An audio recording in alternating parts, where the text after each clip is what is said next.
Tearing the rear end out of the E36 along with motor mounts and transmission mounts, the solid ones from Condor. So far, I already got the car up in the air. I got the e-brake cables disconnected from inside the car so I can run them through when I pull the subframe.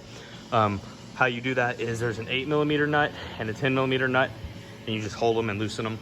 I didn't film that because I just did that really quickly. I got the wheels off, and I'm starting doing the transmission mounts first. They are right up there. It's dark, I'll have to turn my flashlight on. Right here though, you got, this is the transmission crossmember. There's two 13mm bolts on each side. You'll have to bend the exhaust heat shield down there for that. And then it comes off once you loosen these as well. I think those are probably 10s they look like. And that comes off and then you just slide them in and replace them. Super easy. We're gonna get started on that. Guys out as well. We got those out, no issues. Like I said, they are 13mm. These look to be 10s, so we're gonna zip these out real quick. And then this will come off and then slide out. Then we take them off this completely, put the new ones on, put it back up, bolt it together. Super easy. We're gonna get started on that. Once you get those off, they're actually 13s, I'm just an idiot. It should just come off. There you go. So that's transmission, crossmember. And you're gonna wanna support the transmission with a transmission jack because there won't be, you know, anything holding it. And then you're gonna have to get these top bolts off, just loosen them so they'll slide out. And then you get the new ones in, and then it's good to go. Right there. And then the new ones are right here, right there, and they're exactly the same. They're just solid. So you put the bottom nut in, top nut in, and then get them all down, and those are good to go. So we're gonna put those in now. Pieces are in, everything's tightened down, except for that bolt that I snapped because I'm a freaking idiot. But yeah, it's all good to go. You don't know the timing rules. Grassman's right there. Also, next thing we're gonna do is we're gonna change the fuel filter because I have a new fuel filter for some reason for this car. It came with it, and it's like, why not just put it in? So we're gonna do that, which is right there. I've never done one, but it doesn't seem too hard, so that's what we're gonna do. Bushings into the transmission. We also have ones for the engine mounts. But right now what we're doing next is we're changing the fuel filter because the car came with a brand new fuel filter. So it's like, why not just put it on? You have these 8mm screws that go here, here. There's one there. It's a little shield you take off. The shield's sitting over there. All right, got that off. And then you got these hose clamps right here. I think that's probably like a 7 or 8 if you would use a ratchet, but I just used a Phillips head. And then we also have to unscrew this right here, which is holding this line on so we can get this line free and pull it off. That's just a Phillips head screw. And then we pull it off, slide the new one on. You should probably get a drain pan to put under because some gas is gonna pour out. So that's what we're gonna do. We're gonna move the drain pan over here, pull this off. I've already loosened these up, so we're just gonna pull the drain pan over, loosen this up, and then slide these off and let the fuel drain out, put the new one in. So let's get started. On these, I said you only have to take one off. It's actually probably gonna be easiest if you take the other two off.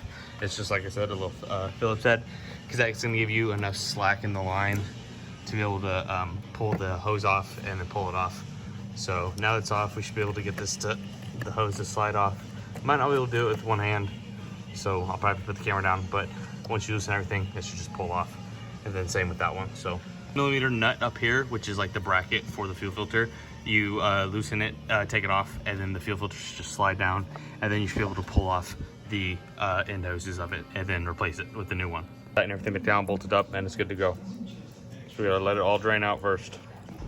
It comes that way from the tank, and then that way, which is out, which is to the engine. So make sure you get the arrows correct as well. That's just still kind of dripping, but we're gonna start putting this one on, get the bolted back up in there. New hose clamps for these two right here because they were so like stripped out, I couldn't tighten it. That's in, that's a 10mm, I think I already said that. And there's these are the bolts that hold the cover on. They're all 8s, 8mm. You got one that goes here, one that goes here, one that goes right there, and then the other one is right there. And that's where those two weird looking ones are the ones that go there and there. And they're just 8s, and you just put the cover on and bolt it back up. So that's what we're gonna do right now. You have to do when you take it out is you have to remove the e-brake cable from inside the car, which I already did. It's an 8mm, 10mm nut. You gotta undo the shocks, which is an 8-10mm nut. I already did that on both sides. Then you have to remove the brake caliper and then kind of run it through like the lower control arm so it just sits there so you can drop it. Then you gotta remove the drive shaft. There's like, I think 3 or 4 bolts just right here to the rear diff you undo. And then you you've got the 4 subframe bolts that go into the chassis. There's one there, one there, one there, one there. And then there's 3 lower control arm pocket bushings, bolts, 3 on each side. And then that's how you drop it. So we're gonna go step by step, how to get those off. So far I'm working on getting the brake caliper out. It's an Allen key. I don't know what size, but it's an Allen. And I've got it in there. I'm twisting and getting them off. And then we're gonna run them through the lower control arm to where they kind of sit down right here so they don't drag when I drop the subframe. And then there's also this brake line holder right there. That's a 10mm. And that looks to be either 8 or 10 that you also remove on the lower control arm, which you have to get off because it's holding the brake line on. So we're gonna start doing that and get everything out and show you guys what's going on.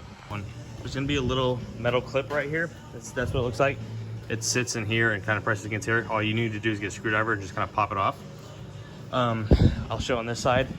So once it's off and you have that unbolted right there, you're gonna wanna kind of slide it through this lower control arm under this e-brake cable so it's hanging. So now it's unattached to the subframe whatsoever. It just bolts to the chassis right here. It's just hanging right here. I'll probably put it up so just put pressure on it. But then so the brake, once you get the brake off, you gotta just take off the lower control arm nuts and then the drive shaft and then the subframe. So this side's done. I'm gonna get on that side and I'll try and show you guys some more on that side. It's in the back. I think I got them off. Oh, they're not off all the way yet. All right, so it is it's a 7mm Allen. You can, socket whatever. I'm just using an actual Allen key. And there's little plastic caps covering the back of these bolts. So you just pop them off with you can just pop them off your hand. They're not tight. So once your caliper is off and you have your thing off, oh, there's the brake sensor for that side. I don't have a brake warning sensor on that side, so I think something happened to it. This one's on here though. Actually, that means I have to remove it from this side. Let's do that, because I don't know how. All right, so once it's out, you can slide it off. Oh, let me see if I can grab it. It's right here. Make sure the coilover's not in the way.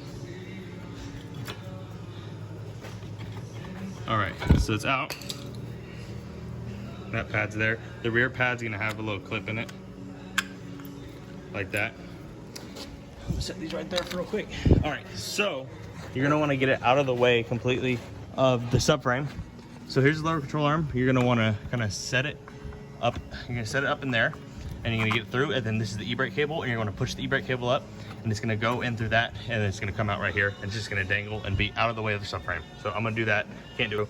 It's kind of awkward, but it's not too hard. So both brakes are out.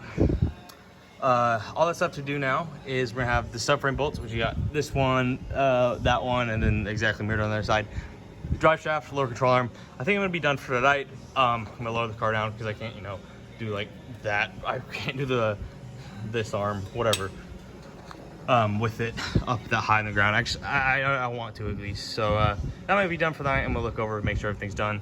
Fuel filter's done. Transmission mounts are in. Engine mounts are still not in because those are a little difficult. I'll have to do those last. But rear end's coming along, and it's it's gonna be good.